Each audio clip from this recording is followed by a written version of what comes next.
Então, pessoal, estamos em mais uma conversa sobre o direito civil digital dentro do código, da atualização do Código Civil, né, com esse livro novo sobre direito civil digital, pelo Instituto dos Advogados do Rio Grande do Sul, Departamento de Direito Civil, eu, Arnaldo Risorgis Filho, e a doutora Vanessa Bortolini, com um grande convidado, professor Wilson Engelmann, que, Vanessa, eu falei que eu ia fazer um agradecimento especial e vou fazer. Sabe que a minha história no mestrado foi assim. é, Na verdade, eu sempre tive muita dificuldade nos estudos, né? Eu sou aquele cara que repetiu na quarta série, que pegou a Não, não, recuperação não. do início ao fim do colégio, repeti na graduação em Direito, na PUC, quando eu fiz, repeti duas cadeiras. Daí, quando eu fui fazer mestrado, obviamente, eu não passei na seleção, né? E eu me lembro que antes de fazer o mestrado, eu fiz uma cadeira como aluno especial com o professor Wilson, e lá a gente fez amizade, falei do que eu estava pensando, queria estudar Lumen e contrato de franquia, mas daí eu fiz a seleção e não passei. Mas eu me lembro que no final da seleção, o professor Wilson fez um discurso a meu favor, né? E passou 15, 20 dias depois me chamaram porque tinha sobrado uma vaga. Olha só. Olha só que legal, né? E eu tenho certeza que me chamaram por causa do professor Wilson. E isso foi muito legal, porque daí lá eu conheci a Unicinos, conheci tudo, né? E acabei indo estudar também na administração de empresas, no mestrado, fazendo mestrado de Direito, fui cursar o mestrado de administração de empresas.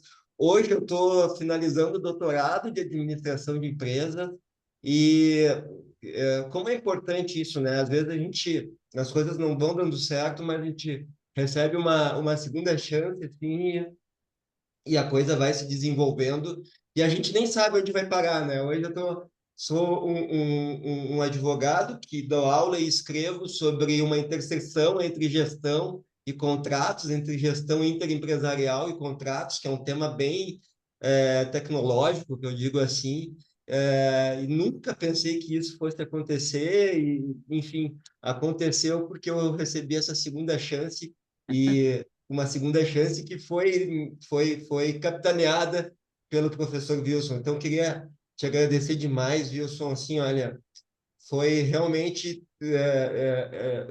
Tu é um cara que marca a vida e a carreira de todo mundo que passa por ti. É um dia muito especial aqui para o Instituto dos Advogados te receber. Para mim, poder te ouvir aqui é muito especial. Eu queria te fazer esse agradecimento ao vivo, porque passaram-se já uns 12 anos desde que isso aconteceu. Eu acho que eu nunca consegui fazer esse agradecimento. Então, nunca é tarde para agradecer, professor. Muitíssimo obrigado. Sim, o giro profissional, a mudança profissional que teve na minha vida, começou com aquele teu discurso me ajudando ou pedindo para o PPG do Direito da Unicino. Recebe esse cara que tem tudo a ver franquia e Tem tudo teoria a dos ver. sistemas autopoéticos. Muito obrigado.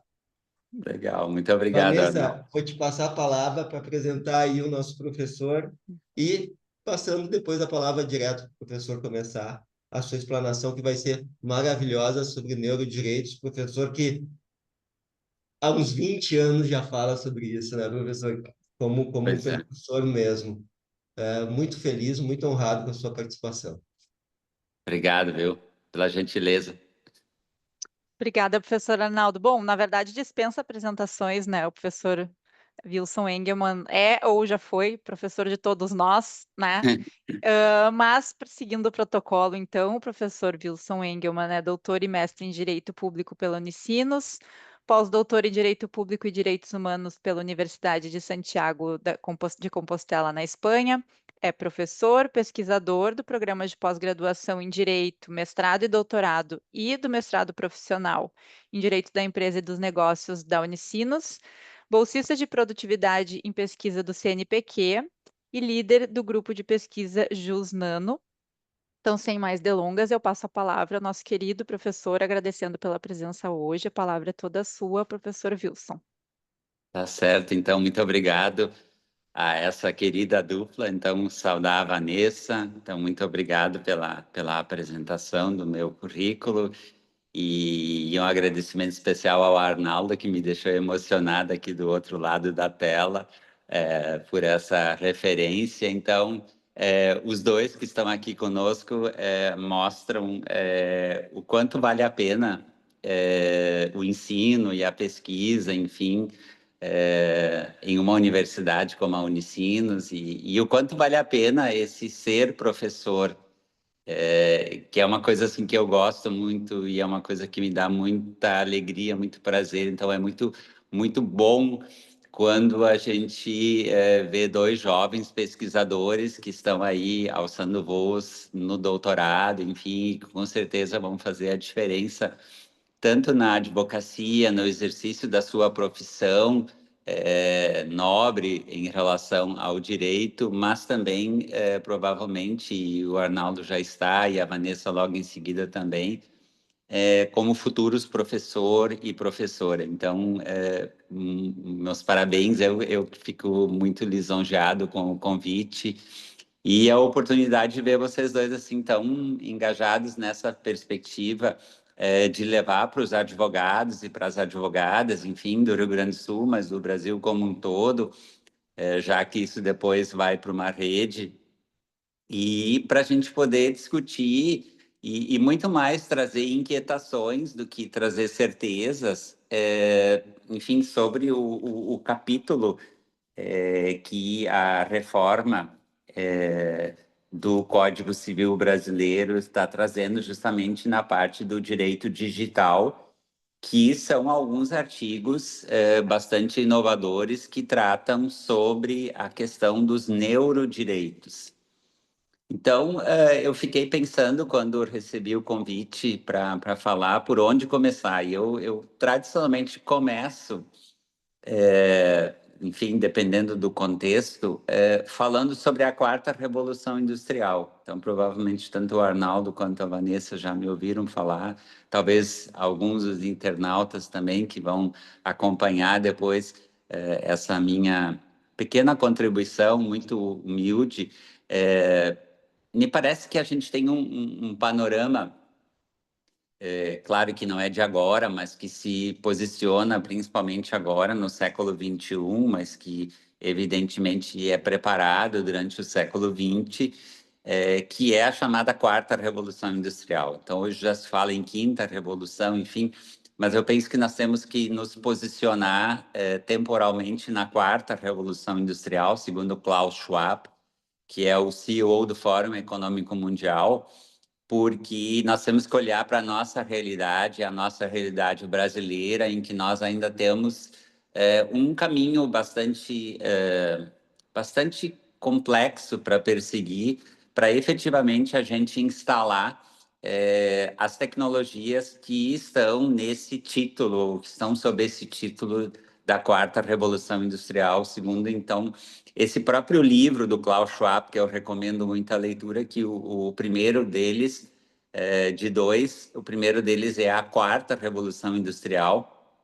Então é um texto, enfim, não tem aqui nenhuma propaganda, mas é um texto assim que eu leio e releio, e porque ele faz muito sentido em apresentar um conjunto de tecnologias que estão relacionadas entre si e que potencializam todas essas novidades que a gente presencia e muitas outras ainda que estão por vir, porque, lamentavelmente, nós temos aí uma série de questões no Brasil e muitas dessas tecnologias elas já estão com pesquisas avançadas, mas elas ainda não estão presentes no parque tecnológico, no parque produtivo nacional. Então, de quais tecnologias eu estou falando aqui? Da inteligência artificial, da robótica, da internet das coisas, dos veículos autônomos, da impressão 3D, da nanotecnologia, que é um tema que eu já pesquiso desde 2008, a biotecnologia, a ciência dos materiais, o armazenamento de energia e a computação quântica.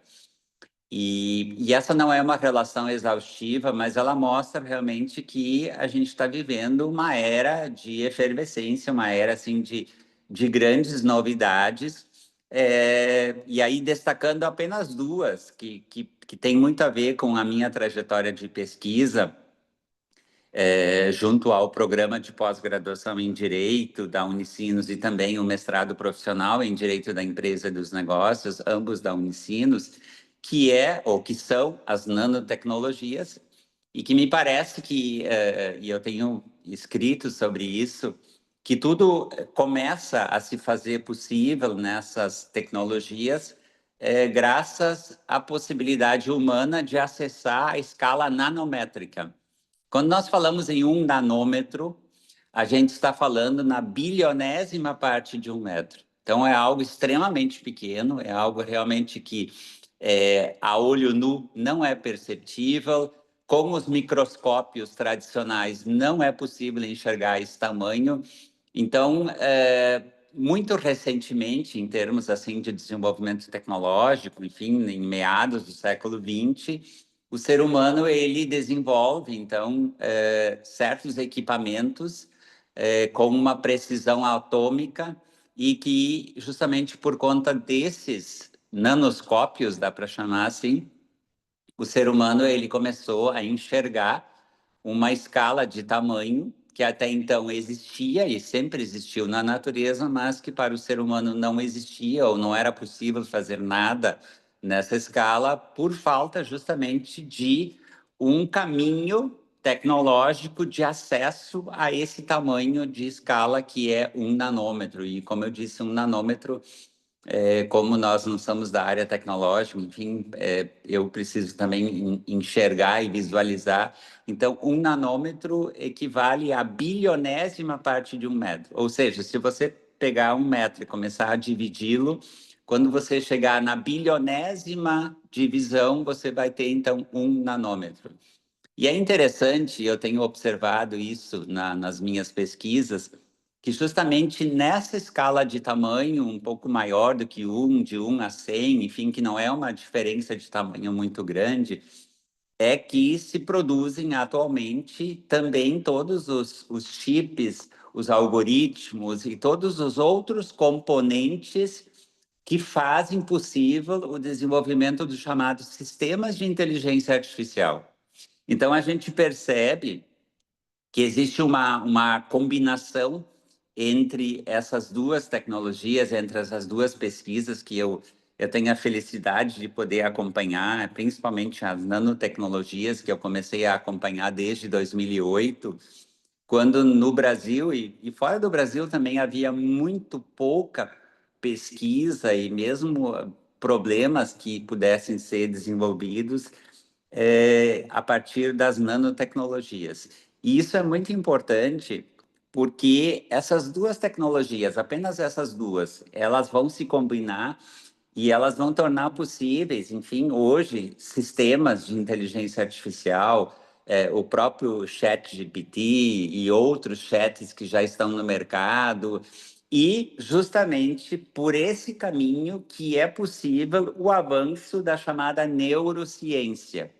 Então, a gente percebe que essa caminhada tecnológica, esse avanço naquilo que o ser humano pode fazer, isso justamente começa com a possibilidade do ser humano acessar e começar a produzir de modo artificial determinadas partículas que estão em escala nano, e essas partículas, elas justamente viabilizam a produção de coisas, enfim, que hoje a gente poderia dizer que estão em todas as nossas áreas de atuação, começando pelo vestuário, pela alimentação, pelos veículos, pelos equipamentos, os computadores, internet, redes, tintas, equipamentos hospitalares e assim sucessivamente. Então, nós encontramos hoje a nanotecnologia em praticamente todas as áreas com as quais o ser humano interage de alguma maneira.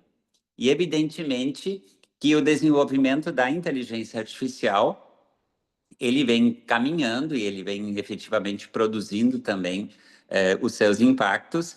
E é muito interessante, em 2012, eu tive a oportunidade de ir para a Coreia do Sul e na cidade de Seul, enfim, na grande Seul, visitar a fábrica de semicondutores que hoje está instalada no campus em São Leopoldo, no Parque Tecnológico da Unicinos em São Leopoldo.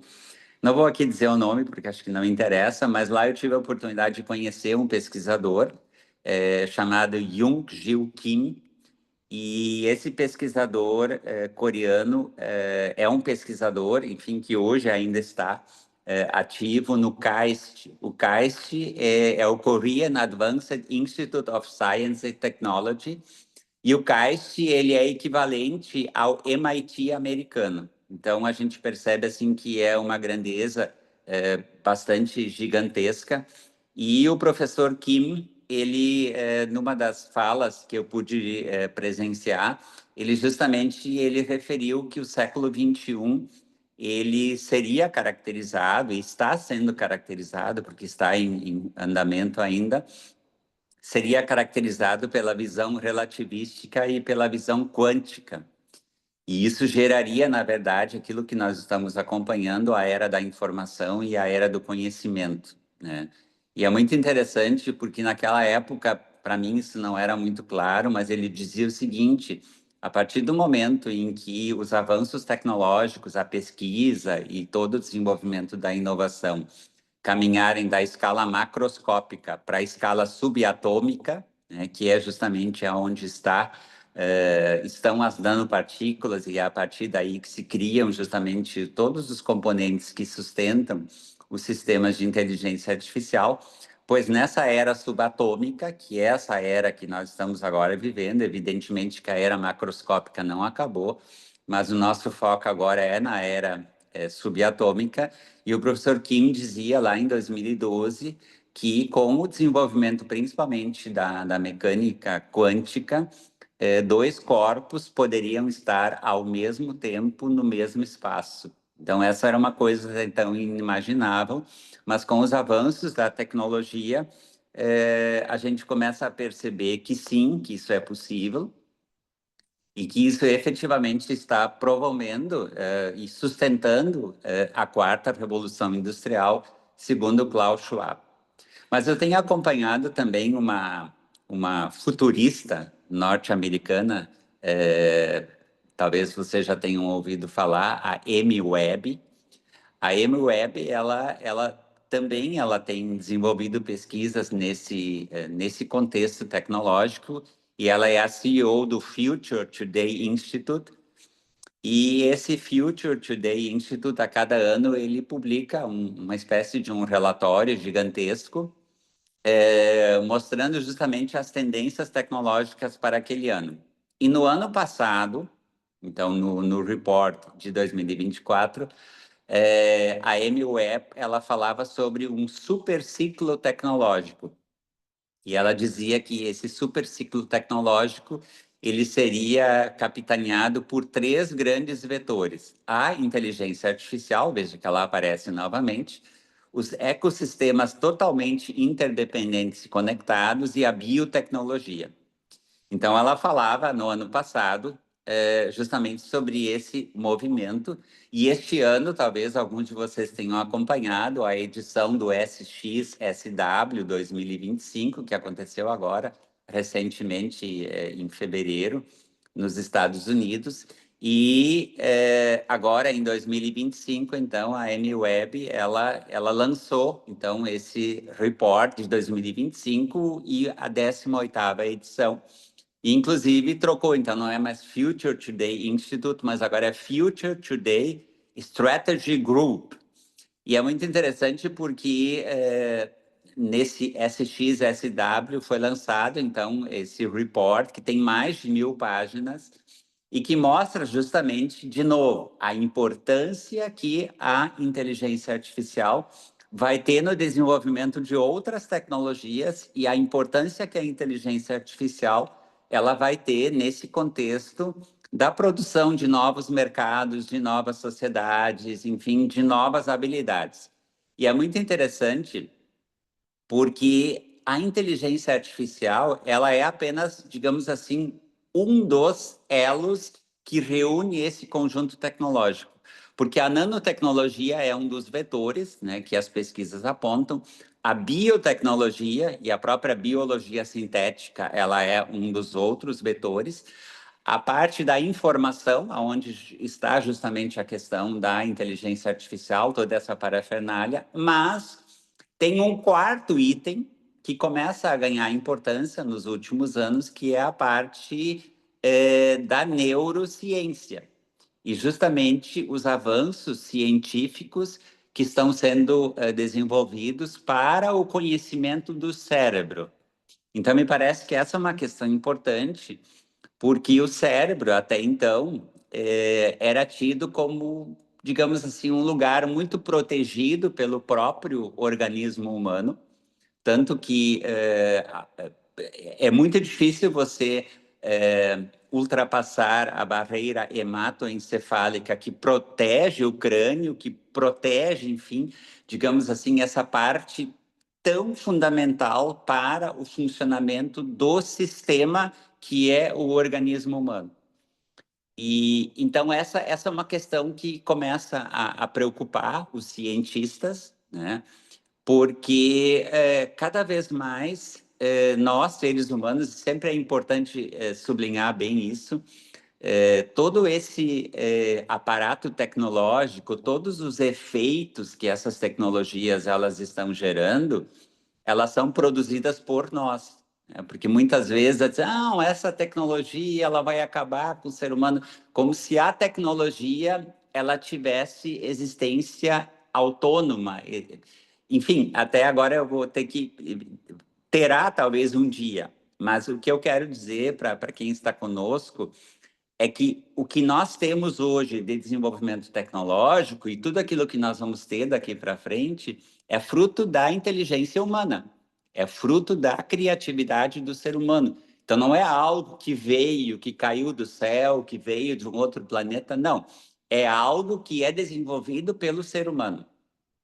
E aí eu gostaria de buscar um conceito, e eu justamente gosto muito do conceito que a União Europeia colocou no Artificial Intelligence Act, quer dizer, esse documento, essa verdadeira lei sem ser uma lei, que a União Europeia aprovou no ano passado para tentar disciplinar a inteligência artificial. E nesse documento, ela não fala apenas, ela, a Europa, eu digo assim, que acaba nos atingindo também, porque o projeto de lei 2338 de 2023 também buscou esse conceito nesse documento da União Europeia, para não falar a inteligência artificial isoladamente, mas conceituar sistema de inteligência artificial. Então, eu chamaria a atenção para o nosso início de conversa por aí, porque o documento da União Europeia vai dizer o seguinte: o que é esse sistema de inteligência artificial? É um sistema baseado em máquinas, concebido por quem? Pelo ser humano, para funcionar com níveis de autonomia variáveis. Prestem atenção, autonomia variáveis, que pode apresentar capacidade de adaptação após a implantação e que, para objetivos explícitos ou implícitos, e com base nos dados de entrada que recebe, infere a forma de gerar resultados, tais como previsões, conteúdos, recomendações ou decisões que podem influenciar ambientes físicos ou virtuais. Então, esse é um conceito amplo, mas ele dá uma série de pistas daquilo que o sistema de inteligência artificial, porque não é apenas um chips, não é apenas um transistor, não é apenas um algoritmo, não é apenas um robô que nós enxergamos, né? Já se fala agora em robôs humanoides, mas são sistemas em que esses ingredientes, e aí quem é da área tecnológica vai saber falar melhor sobre isso, mas que todos esses ingredientes eles funcionam numa perspectiva sistêmica. Então, eles estão conectados e justamente por meio dessas conexões é que se pode atingir, então, esses níveis de autonomia, enfim, que se pode, então, por meio de uma grande quantidade de dados, o sistema dizer para assim, olha, neste caso, pode ser esta solução. Então, fazer previsões, fazer recomendações, indicar decisões, indicar conteúdos e assim sucessivamente. Então, a gente percebe que a gente está ingressando em uma verdadeira área de grandes possibilidades, né?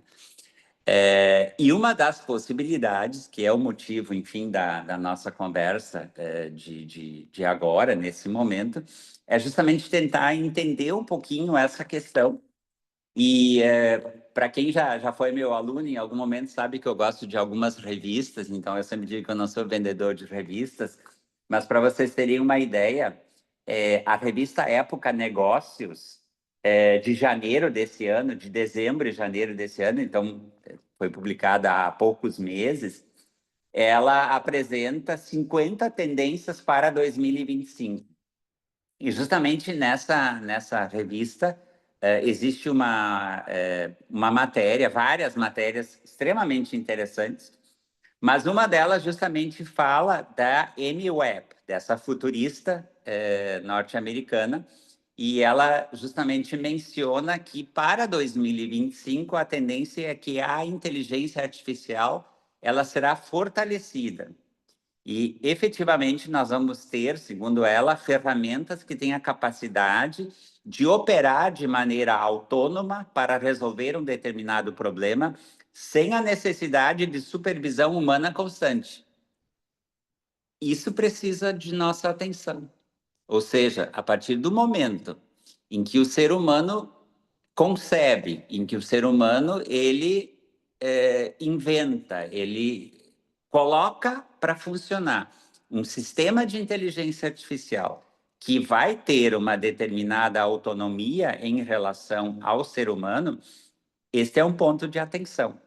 E ela vai colocar mais. Não deve demorar muito também para que robôs humanoides polifuncionais venham a estar disponíveis no mercado.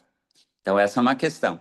Mas, trazendo para o ponto, efetivamente, daquilo que nós estamos querendo trabalhar com vocês, ela traz uma pesquisa aqui da Gartner, em que ela coloca que nos próximos 24 meses se vai ter um crescimento, né?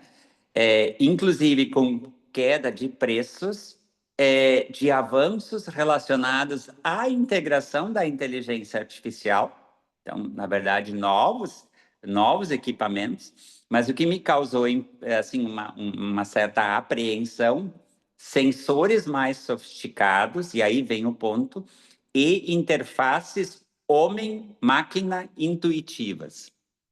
Então, essa é uma questão que eu proponho uma reflexão, né, sobre essa interface entre o ser humano e a máquina, o ser humano e o computador, o ser humano e um sistema de inteligência artificial. Até pouco tempo atrás, isso eram cenas de filmes de ficção científica.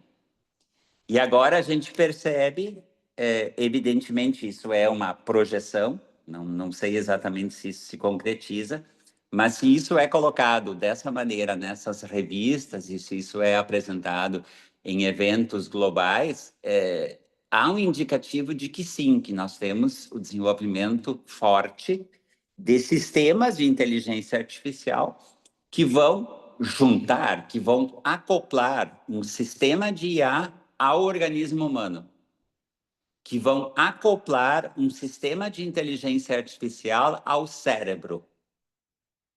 E esse é um ponto importante. E esse é um ponto que, há muitos anos atrás, se dizia que, em algum momento no futuro, nós teríamos aquilo que se chama de singularidade. Nós teríamos um acoplamento perfeito entre a máquina e o ser humano. Um sistema, podemos agora chamá-lo de inteligência artificial, e o cérebro humano, né? Parece que isso está se tornando realidade. Então, é muito interessante que a gente observe isso, como isso impacta a questão relativa aos chamados neurodireitos.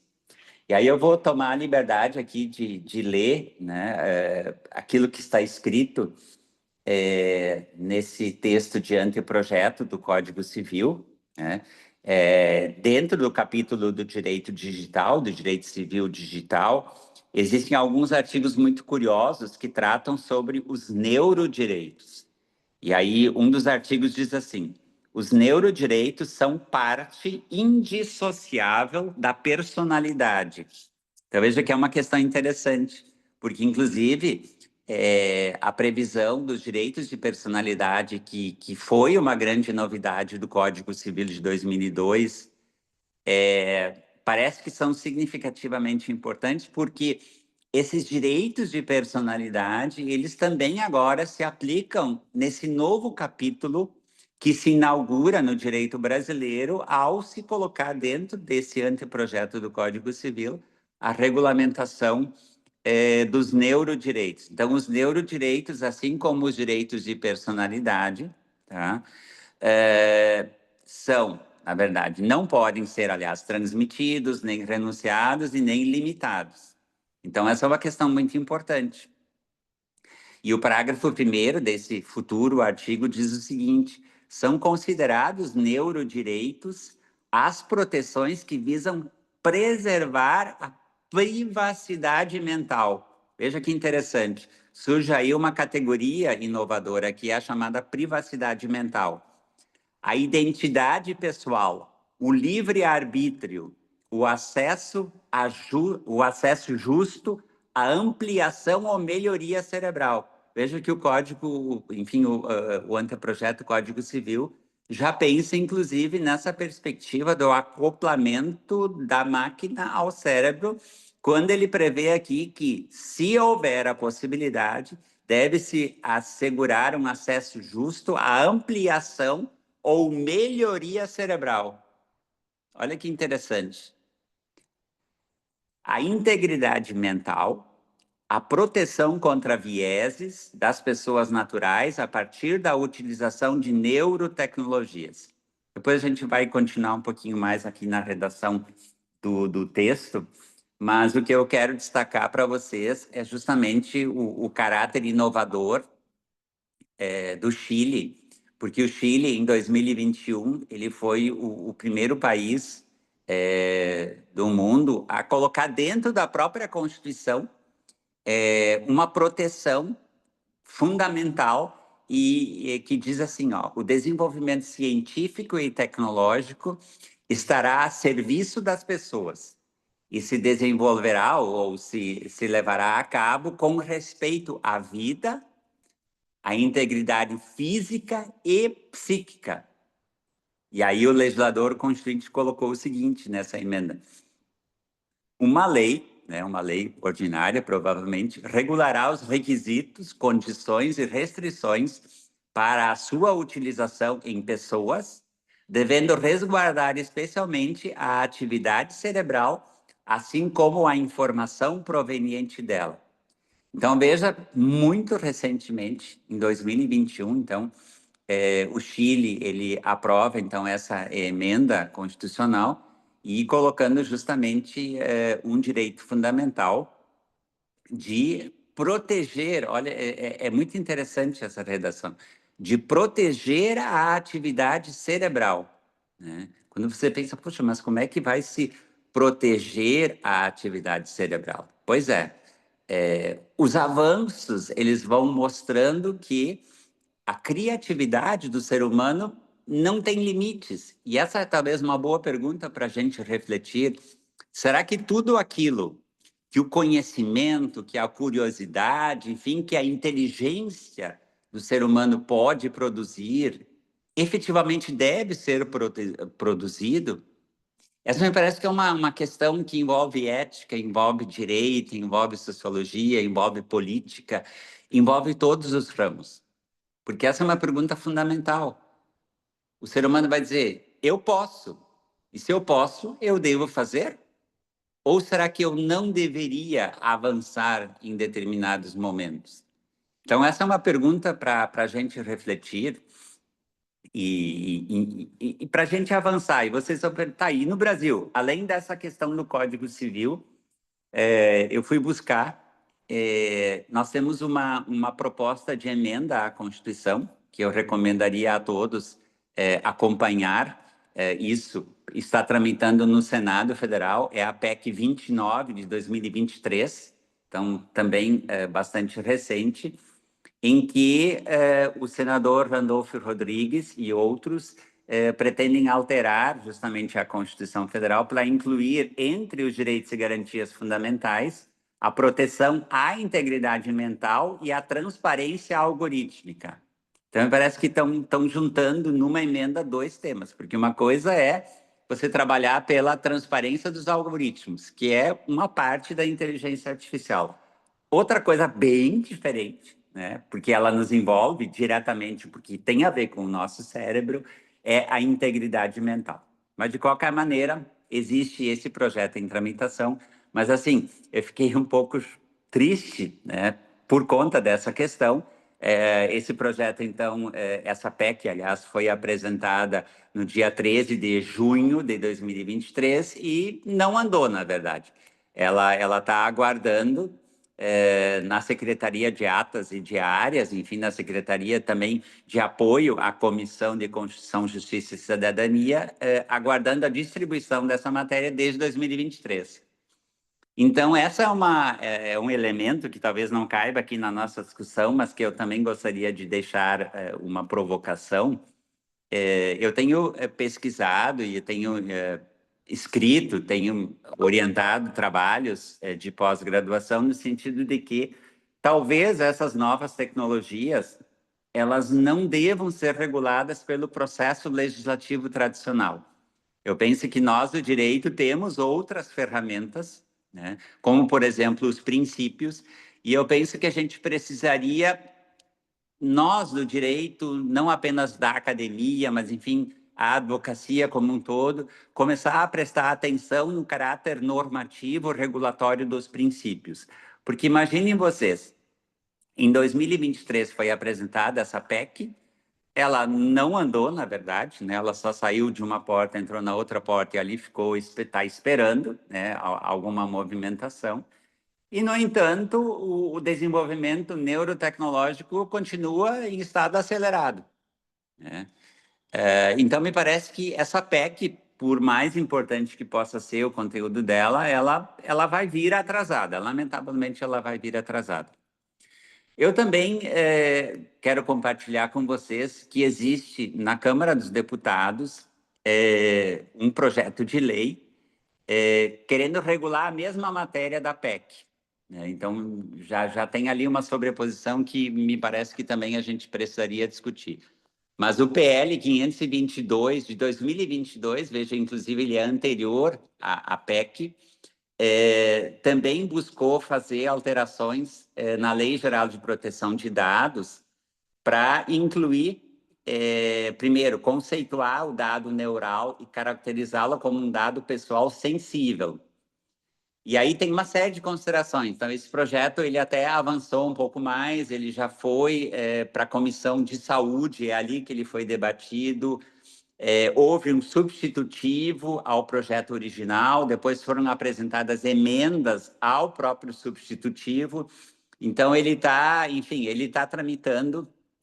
E ele, a última movimentação que eu consultei ontem, era do dia 12 de dezembro de 2024, então ele está um pouco mais ativo do que a PEC, e justamente nesse dia 12 de dezembro do ano passado, ele foi devolvido à relatora, que apresentou o substitutivo na Comissão de Saúde, por conta das emendas que foram apresentadas ao substitutivo. Então, isso mostra um pouco também a complexidade que é a tramitação desse texto de lei. Então, também, esse PL ele tem uma série de questões que a gente não vai entrar agora especificamente, mas vale a pena, enfim, o internauta e principalmente o advogado, porque essas são questões candentes que o profissional do direito como um todo precisa se dar conta, né?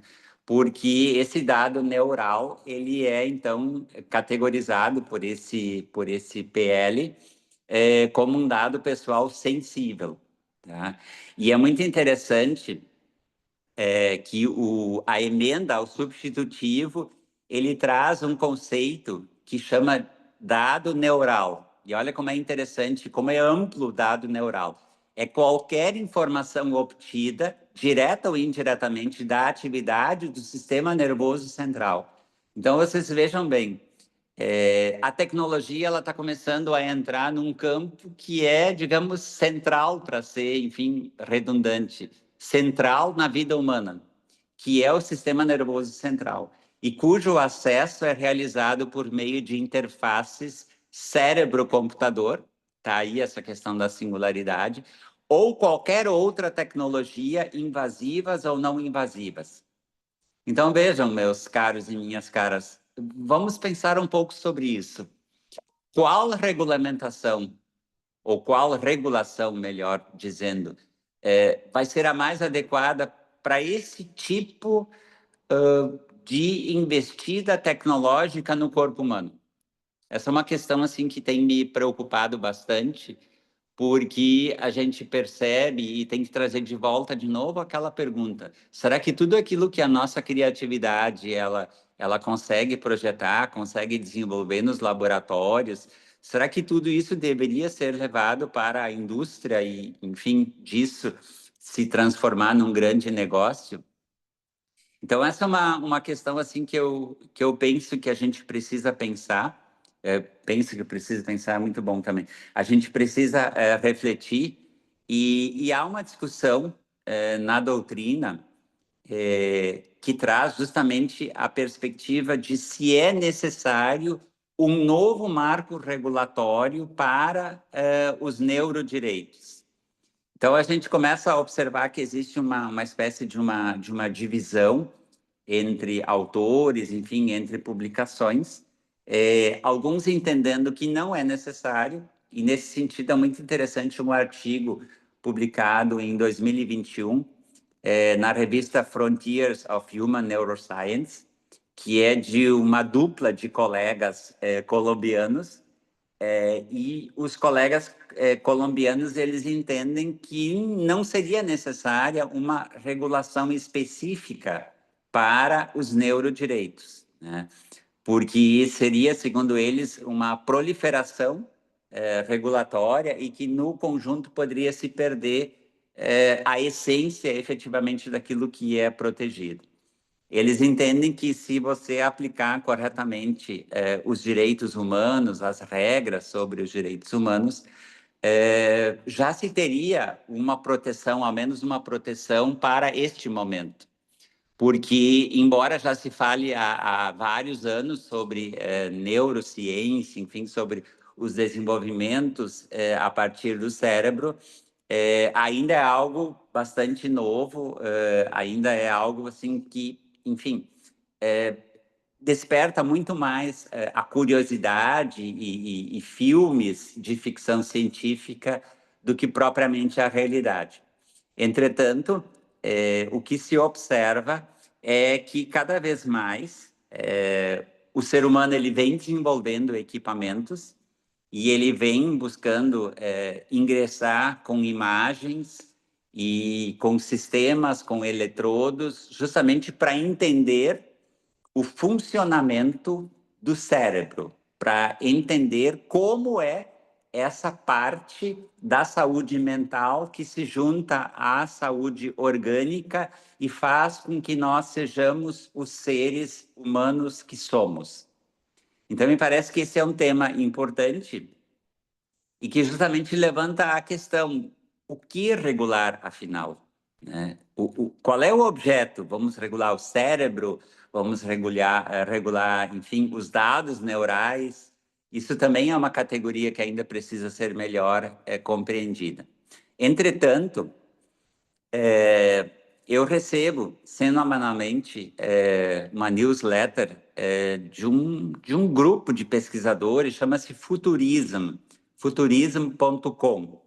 Acho que todos vocês deveriam assinar, porque a gente recebe algumas notícias um tanto quanto assustadoras. E tentando trazer alguma coisa nova para a nossa conversa, eu encontrei uma publicação desse Futurism de junho do ano passado, então há praticamente um ano atrás, em que uma matéria tinha o seguinte título, assim: algo assim, fazendo uma tradução literal do inglês. Cientistas estão preocupados com dispositivos que literalmente leem sua mente. E aí a pergunta que, enfim, a matéria fazia é: se perdermos nossa privacidade mental, o que mais há a perder? Então vejam como isso é interessante, e os cientistas colocam ali que, e essa matéria não foi gerada em vão, mas foi gerada a partir de pesquisas desenvolvidas por 2 pesquisadores da Universidade do Texas, em Austin, nos Estados Unidos, que conseguiram criar com sucesso um equipamento, enfim, um dispositivo, não sei exatamente qual é o nome técnico disso, mas que fez uma perfeita conexão do cérebro com o computador. Tanto que os 2 cientistas, e aí tem até uns palavrões que eles dizem, porque em algum momento eles conseguiram perceber que o computador ele estava meio que descrevendo ou transcrevendo os pensamentos que eles estavam tendo. Então, eles não aplicaram em alguém, eles aplicaram neles mesmos a geringonça que eles criaram, e aí eles mesmos se assustaram porque chegou num determinado momento que o computador ele estava conectado por alguns neurônios, por alguns circuitos com o interior do cérebro dos 2 cientistas, e eles começaram a fazer um exercício. Eles pensavam alguma coisa, não verbalizavam nada, estavam no silêncio, mas começavam a trabalhar com o pensamento, e o sistema conectado ao cérebro dos cientistas começava a escrever o que eles estavam pensando. Então, essa é uma questão importante, né? Esse é um ponto que chama a atenção. E um outro ponto assim que também me chamou bastante a atenção é uma matéria dessa própria publicação, e que dizia também, nesse contexto, que um músico, né, até me caiu aqui a conexão, mas porque eu achei muito maluco o que eles descobriram, um músico, na verdade, ele falecido, né? E eles conseguiram, na verdade, ingressar por um fragmento. Eu achei isso muito maluco. Por um fragmento de cérebro, eles conseguiram trabalhar em laboratório como se aquele músico ainda estivesse vivo, tá? E é muito interessante porque também com o uso de sistemas conectados a esse fragmento do cérebro que estava conservado no laboratório, diz a matéria que eles conseguiram, enfim, compor músicas como se fosse o falecido, né? Então é um tanto quanto confuso para mim, né? E eu acho que para vocês também, mas para além de ser confuso, a gente observa que é algo possível. É isso que eu quero chamar a atenção. É algo possível, né? Por quê? Porque se essas revistas elas começam a publicar e outras publicações também, principalmente na revista Nature, a gente começa a observar isso, significa que as pesquisas estão avançando e significa que isso pode acontecer, efetivamente. Então, eu chamaria a atenção de todos nós sobre essas questões, porque existe na própria consideração acerca da inteligência artificial, se discute muito a característica da opacidade, né? Por quê? Porque nós sabemos hoje que a inteligência artificial ela é desenvolvida e ela é suportada por grandes investimentos financeiros, e esses investimentos financeiros eles vêm de empresas privadas que têm interesse econômico também, por óbvio, no desenvolvimento desses sistemas. Então, a opacidade ela se dá ainda em grandes linhas quando nem todo o sistema está aberto. Então, aquela característica ou aquele princípio da explicabilidade, ele fica ainda um tanto quanto prejudicado, porque nem tudo é aberto, né? Então, por isso que se diz também que existem as caixas pretas, né? E que nem tudo se conhece. Então, se isso se diz em relação ao sistema de inteligência artificial, eu penso que todos nós precisamos refletir sobre esse sistema de inteligência artificial conectado com o nosso cérebro. E aí você dirá, sim, mas eu posso pedir o direito ao esclarecimento, eu preciso ter, então, realmente, assinar o termo de consentimento livre, esclarecido, e se eu quiser, eu terei a explicação do passo a passo que os algoritmos seguiram para ter uma determinada situação. Sim, tudo isso é verdade. Mas, se a gente observa essa opacidade, nem tudo vai ser revelado. Então, essa é uma questão, assim, também para a gente refletir. No início de abril, agora deste ano, no dia 8 de abril, uma matéria publicada no Reino Unido, no The Guardian, tá? Justamente chamou bastante a atenção, porque o Reino Unido ele estava desenvolvendo aquela questão da hipervigilância que a gente ouve falar muito, mas eles estavam desenvolvendo justamente um sistema que fazia leituras de banco de dados para fazer uma espécie de previsão de homicídios. E aí, ninguém sabe ao certo da onde estão sendo buscados esses dados, mas o certo é que eles estavam traçando perfis para tentar ligar determinadas pessoas com determinadas características a serem potenciais causadores de crimes violentos.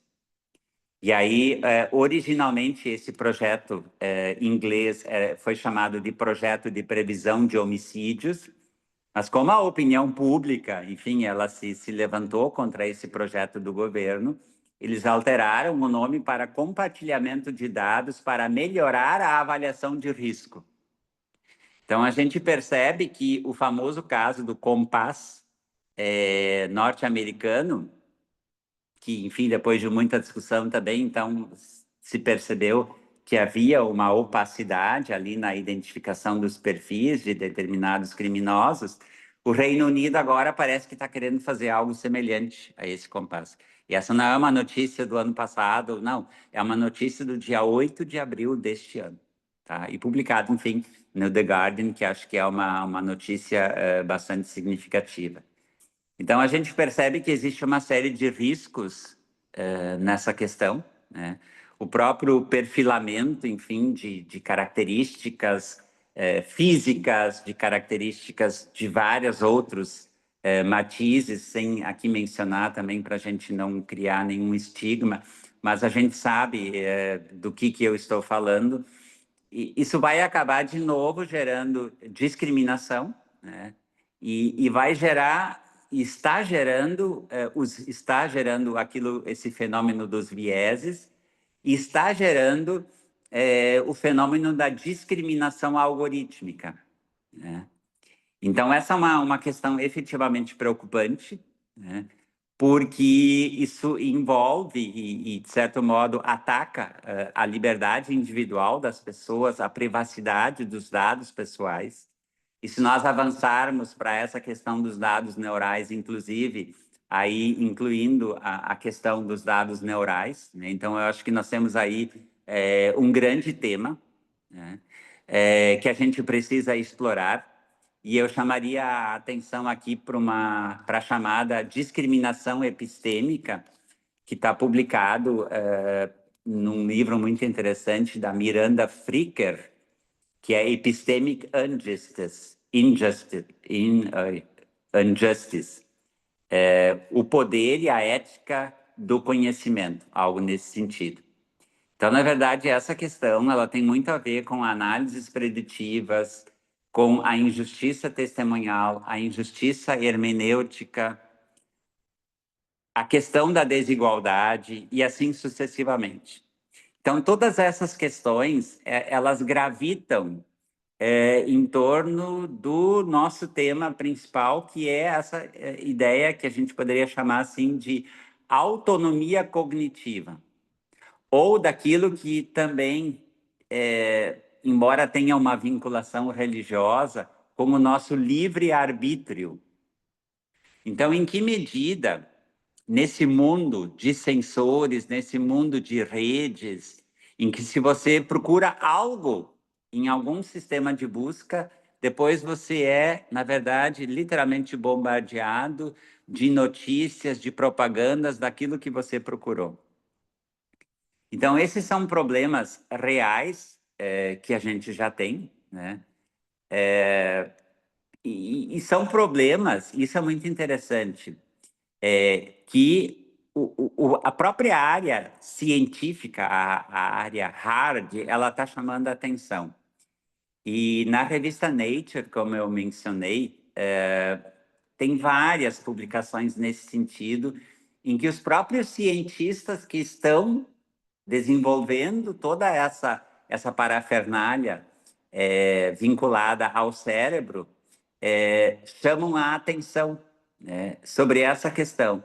Por quê? Porque, de certo modo, existe a possibilidade, né, de nós sermos hackeados, né, no nosso cérebro, e como esse experimento dos dois pesquisadores da Universidade do Texas, de daqui um pouco, por algum equipamento, enfim, um pouco mais sofisticado, um pouco mais invasivo, será possível fazer a leitura da nossa mente. E aí a pergunta que se coloca, pelo menos eu me coloco essa pergunta também enquanto pesquisador,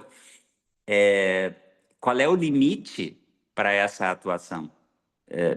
Será que nós precisamos tudo isso? Será que precisamos ter máquinas que têm condições de ler as nossas mentes, né? Evidentemente, aqui eu também não, a gente não pode generalizar, evidentemente que esse acoplamento do sistema de inteligência artificial ao cérebro, na área da saúde, tem grandes avanços. Tem grandes avanços porque nós sabemos que pessoas que têm algum tipo de paralisia, de movimento, de fala, enfim, da sensibilidade das mãos, com essa tecnologia, porque justamente não é algo externo ao organismo, mas é quando justamente se consegue ingressar no cérebro e fazer as conexões com os neurônios corretos, as pessoas, elas têm de volta a mobilidade, elas têm de volta, muitas vezes, a capacidade de se expressar verbalmente, nem que seja por meio de um computador, as pessoas que têm, de novo, a mobilidade das mãos e assim sucessivamente. Uma outra matéria que também é interessante, é uma outra área ainda do ser humano que precisa ser melhor enfrentada, é toda a doença ligada ao Alzheimer. E a gente percebe também uma publicação da revista Viva Saúde do ano passado. Ela, de certo modo, ela trouxe pesquisas que já estão em desenvolvimento na Faculdade de Medicina da Universidade de São Paulo, fazendo essa conexão do cérebro com sistemas externos, com sistemas de inteligência artificial, para tentar mapear o cérebro de pessoas que têm sintomas do Alzheimer ou que já têm o Alzheimer mais desenvolvido, para tentar identificar quais neurônios são justamente acometidos de alguma coisa e que gera o Alzheimer. Então, esse me parece que é um dado dos muitos que existem, um dado positivo da utilização desse acoplamento do cérebro com a máquina, porque poderia efetivamente trazer de volta, enfim, movimento para as pessoas que perderam esses movimentos por alguma doença, enfim, por alguma questão, algum acidente e assim sucessivamente. Então, a gente precisa lidar com essa dualidade. E eu tenho observado essa dualidade de efeitos positivos e de efeitos negativos desde o momento em que eu comecei a estudar as nanotecnologias. Então, elas trazem uma série de benefícios que eu acho que nós não podemos jogar fora, mas, por outro lado, essas tecnologias carregam consigo determinados riscos. Então, me parece que o direito, a área regulatória como um todo, vai precisar fazer uma espécie de uma ponderação, não sei exatamente se esse é o nome que a gente poderia dar, nesse sentido. Quais avanços que serão, digamos assim, autorizados ou viabilizados, possibilitados, enfim, legalizados, se esse é o nome, ou juridicizados, e quais a gente deveria esperar um pouco, né? Porque essas tecnologias, elas estão também, além de estarem posicionadas na quarta revolução industrial, essas tecnologias, elas também sofrem de um problema que é a falta de tempo. Então, o que a gente tem ouvido falar, talvez você já tenha ouvido falar, a expressão tecnociência, né? Se nós olharmos para a ciência tradicional, a chamada ciência clássica, ela precisava de um tempo. Depois que foi descoberto algo, o cientista refazia o teste, refazia e refazia e analisava os resultados para ver se efetivamente os riscos que ainda permaneciam eram riscos sérios, eram riscos que poderiam ser mitigados, ou então eram riscos muito complexos e por isso aquela tecnologia ou aquela invenção nesse ponto deveria ser abandonada. Mas o que a gente percebe, e conversando com os nossos colegas das áreas exatas, confirmam essa questão, o ser humano ele tem pressa por novidades. Então, os cientistas descobrem algo e quando a gente vê essa descoberta, ela já é transferida por meio da transferência da tecnologia do laboratório para uma indústria que vai desenvolver aquele produto ou, enfim, aquela máquina, aquilo, né, de novidade, porque o mercado consumidor quer cada vez coisas novas, e mais coisas novas, e mais coisas novas. Mas os próprios cientistas, e isso é um dilema que eu vejo com eles, porque eu dialogo com eles já há muitos anos também por conta das nanotecnologias, os próprios cientistas não têm mais aquela certeza que a ciência clássica nos dava. É seguro ou não é seguro? É seguro, ponto. Por quê? Porque foi feito toda uma linhagem de testes para ter essa resposta. E atualmente, infelizmente, não se tem mais toda essa rotina de testes, porque a tecnociência, então, transforma a ciência em técnica e daí para a inovação num piscar de olhos.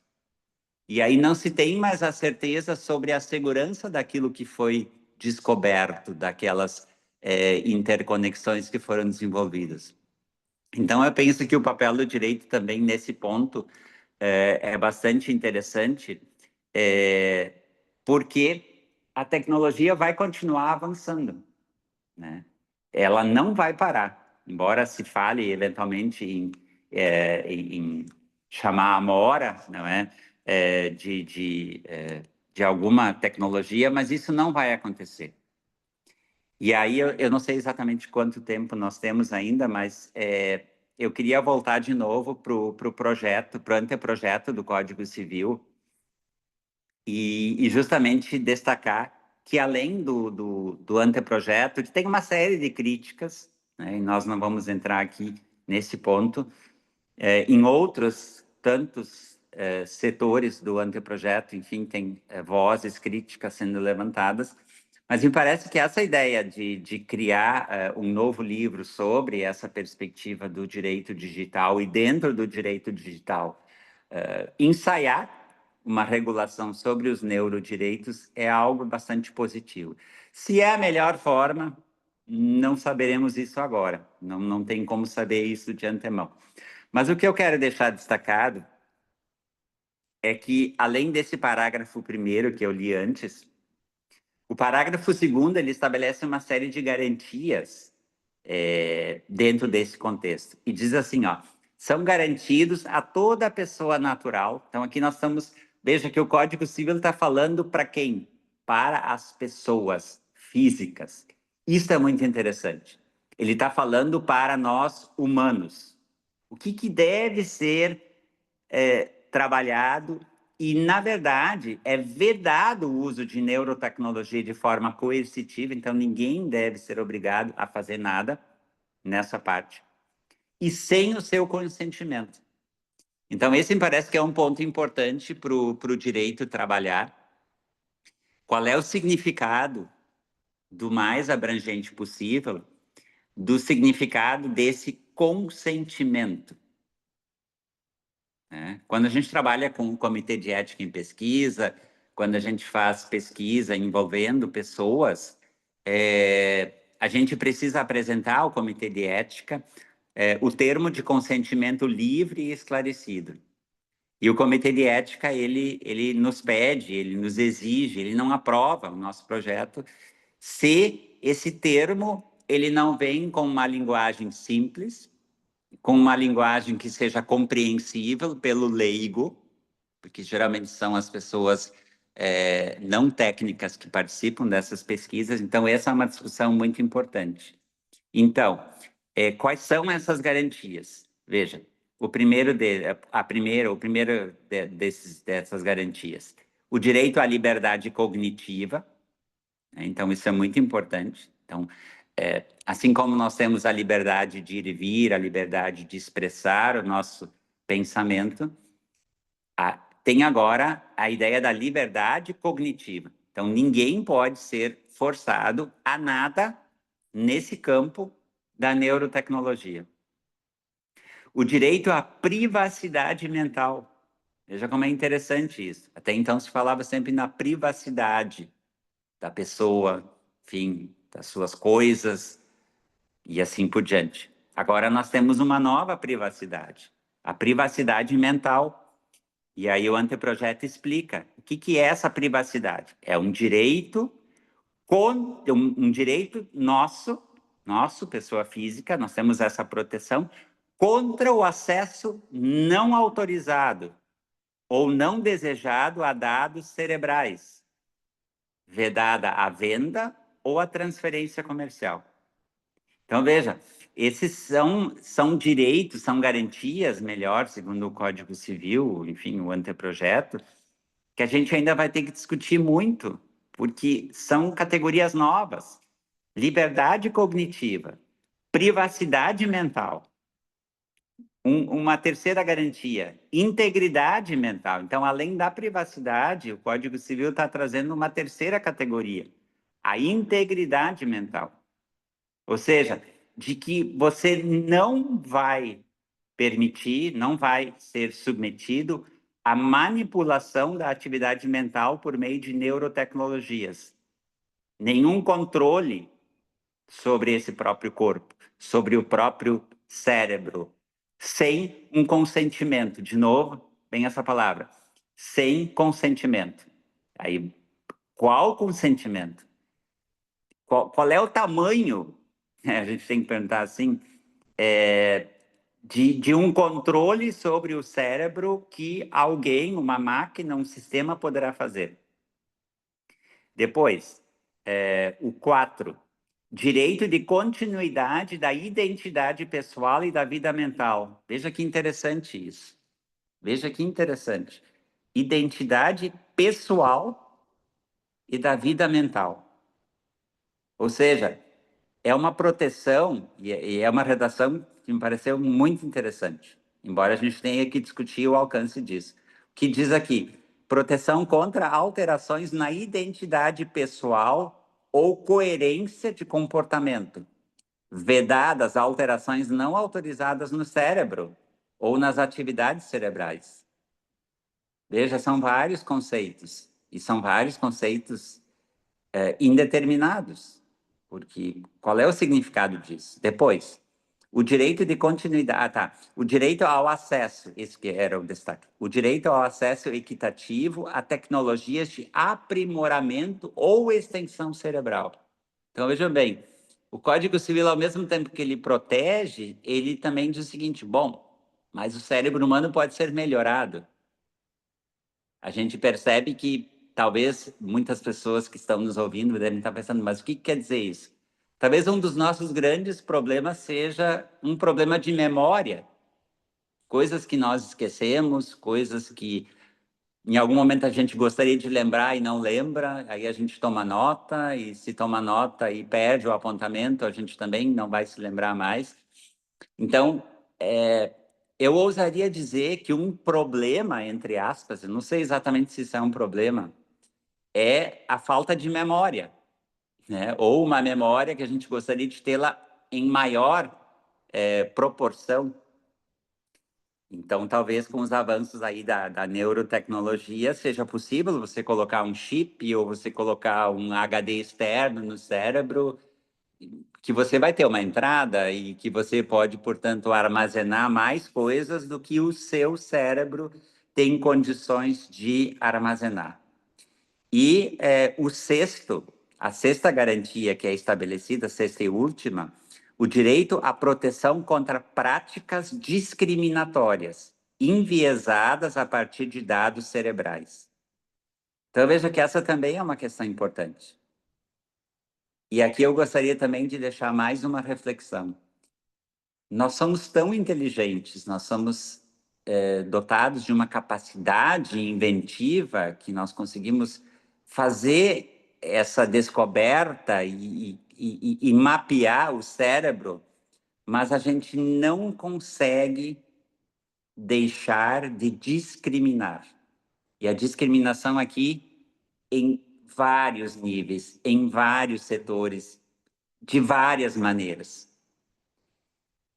Então, o ser humano realmente é um ser curioso, para dizer o mínimo. Consegue desenvolver coisas maravilhosas, né? Que conseguem resolver doenças, conseguem resolver problemas graves. Mas, por outro lado, o próprio ser humano, e aqui não precisa de sistema de inteligência artificial, ele precisa ser obrigado por um texto de lei a dizer você não pode discriminar, porque no fundo é o que está escrito aqui. O último dessas garantias que o anteprojeto traz é o direito à proteção contra práticas discriminatórias, enviesadas a partir de dados cerebrais. Então, me parece que essa é uma reflexão e para a gente pensar enquanto categoria humana. Só para tentar fazer um fecho, e aí depois talvez a gente pode conversar um pouco mais, a inteligência artificial, e por meio da inteligência artificial, por meio, enfim, de todos esses sistemas, o desenvolvimento, então, de toda essa parte neurológica, de todas essas questões de ingresso e de diálogo com o cérebro humano, são importantes, né? Mas a gente precisa ter cuidado também, de novo, da utilização não tão boa assim da inteligência artificial e dessa própria questão relacionada aos chamados aqui neurodireitos, aos desenvolvimentos da neurotecnologia. Como, por exemplo, a utilização disso na indústria bélica, né? Então, imaginem vocês o desenvolvimento de determinados chips ou de determinados tipos de controle para uso na guerra. Então, o ser humano, de novo, tão inteligente, tão capaz, em alguns momentos não consegue resolver os seus conflitos e aí precisa voltar para a Idade Média e desencadear a guerra. A proteção do meio ambiente, né? Então, a utilização dessas tecnologias efetivamente para que o planeta Terra continue sendo a nossa casa e continue suportando uma vida digna, uma vida saudável para nós e para todas aquelas gerações que ainda nem existem. nem sabem que talvez um dia vão existir, que são as chamadas futuras gerações, né? E aí é muito interessante, eu quero destacar dois dados ainda, publicados pela Universidade de Stanford. A Universidade de Stanford tem um grupo de pesquisadores que a cada ano publica um documento, um report, eles chamam de Artificial Intelligence Index Report. Em 2023, tá? 36% de especialistas, aí eles não abrem para público leigo, mas de especialistas na área da inteligência artificial que foram consultados, eles temiam que a tecnologia tivesse consequências do nível de uma catástrofe nuclear em 2023. A edição do ano passado, ela sempre sai no final do ano, então a de 2025 ela deve estar sendo produzida.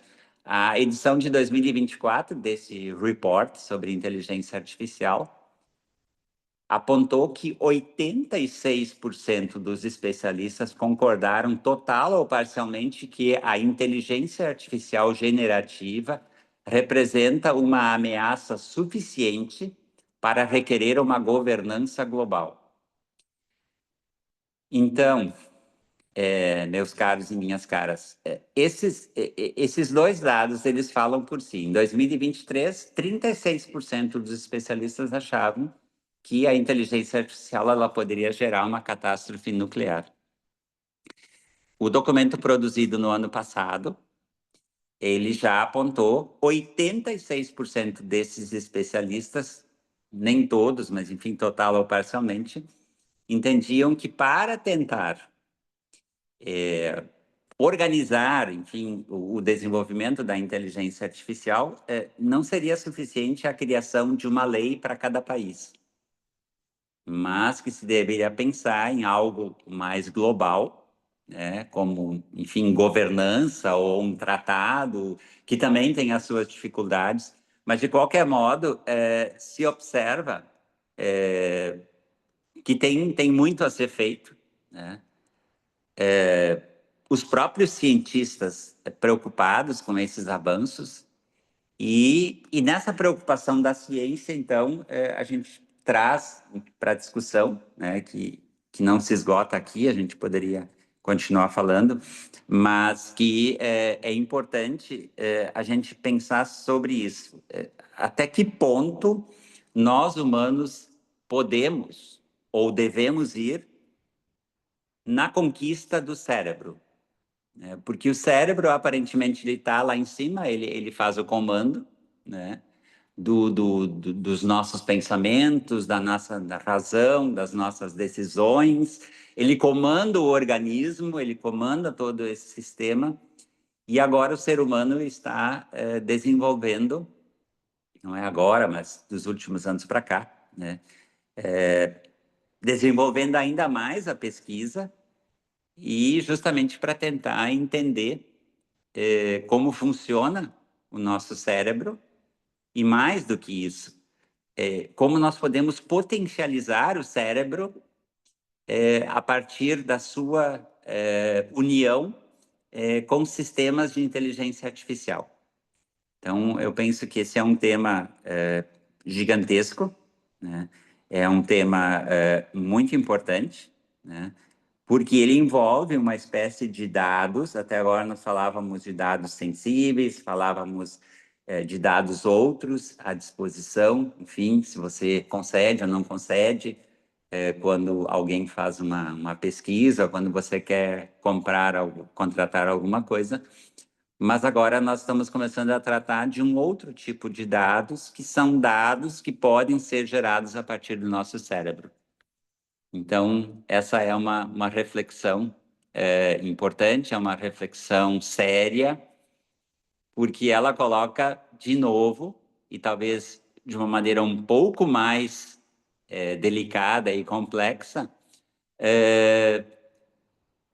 a humanidade, a nossa humanidade, eu diria assim, a humanidade do ser humano. Professor, então aquele filme Robocop lá de antigamente já estava dizendo que ia acontecer hoje, é isso? Exatamente, Engraçado. exatamente.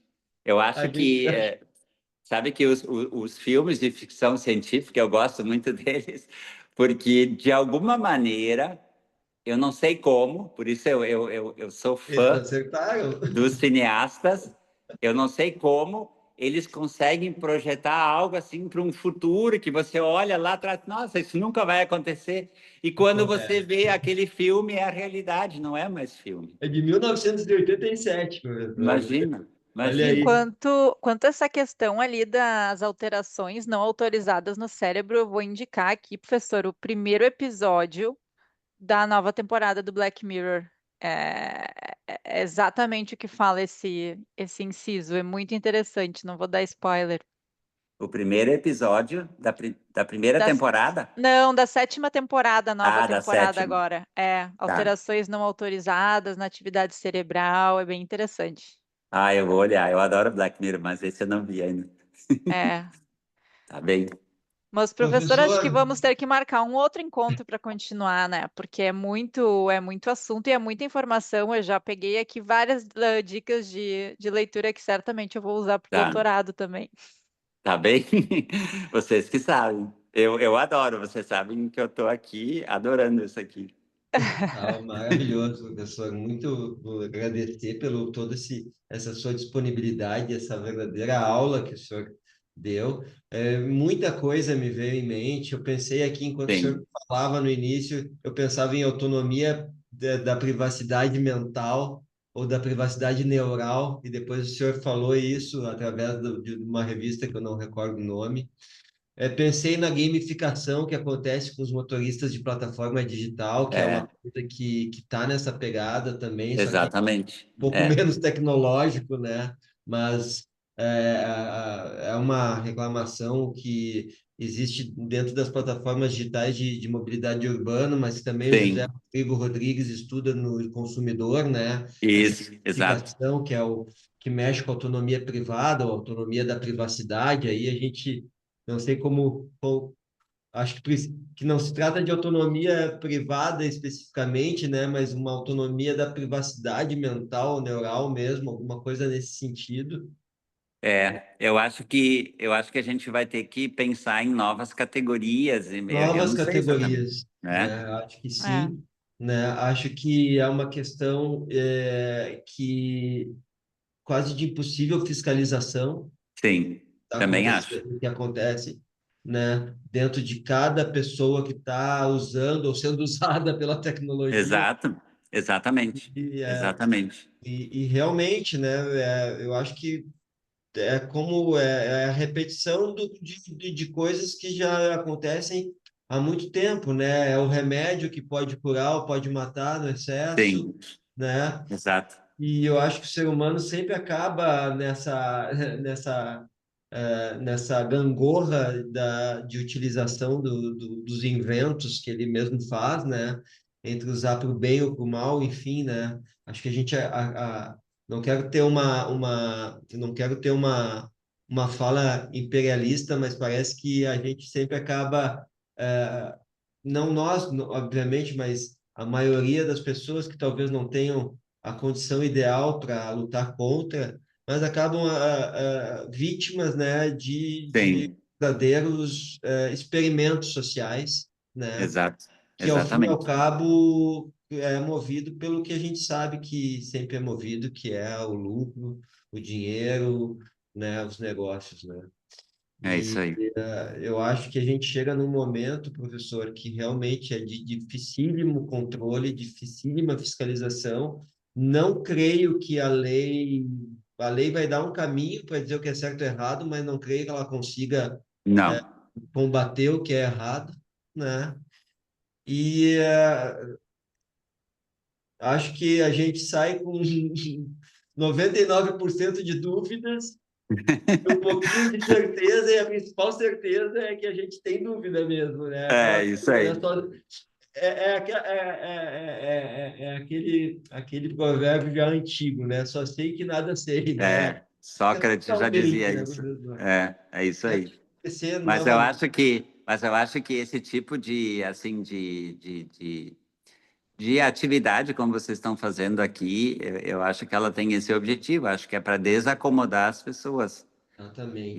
Com E, certeza. E né, principalmente para informar, né, professor? Para é, informar os colegas do que está acontecendo, o que que vem aí, por que que esses direitos vêm é, aí, né? exatamente. O direito civil digital é muito mais sério do que a gente imagina, Sim, né? Talvez seja o novo marco, realmente é o novo marco do direito civil, né? Eu acho que é o verdadeiro renascimento do direito civil, né? isso aí, eu Uma acho que lei sim. maior como a lei privada, assim, como a gente sempre aprendeu, né? Enfim, né? Exatamente, eu acho que essa é eu não tinha me dado conta, mas acho que sim, isso é muito mais do que aquilo que se dizia, a constitucionalização do direito privado, depois se falou da constitucionalização do direito, mas eu acho que essa pegada que o legislador brasileiro está dando, enfim, claro, não é imune a críticas, mas de colocar esse livro dentro do Código Civil, ele mostra realmente a importância que o código e o direito civil, o direito privado, têm efetivamente ainda no contexto, E a né? mudança da vida privada, né, professor? Exatamente, A vida exatamente. privada é uma vida privada que está se tornando totalmente tecnológica e isso Tecnológica. tem muita importância, tem É, muitas implicações, né? exatamente. Muito bom. Professor, é óbvio que a gente já faz o convite para novas oportunidades, tá? Tá A gente bem? quer agradecer Quando vocês demais. quiserem, eu estou à disposição. A gente se organiza e aí eu estou por aqui. Obrigado, a gente. Muito Tá obrigada, bem? professor, de novo, pelo seu Não Legal. posso tempo, deixar, despender o seu professor, tempo de, aqui. de mandar um beijo da nossa presidente, doutora Sulamita Cabral, presidente do Instituto Ah, dos Advogados do legal. Rio Grande do Sul. Sim, Te mandou um beijo tá pessoalmente, bom. né, para essa Querida grande ela. figura que está aí conosco, tá? Muito obrigado, professor. Tá bom, vamos Obrigado falando. mesmo. Tá legal, então. Um Até mais, abração, um viu? beijão no Obrigada. coração. Tchau, Tchau, tchau. tchau. Até Tchau. mais.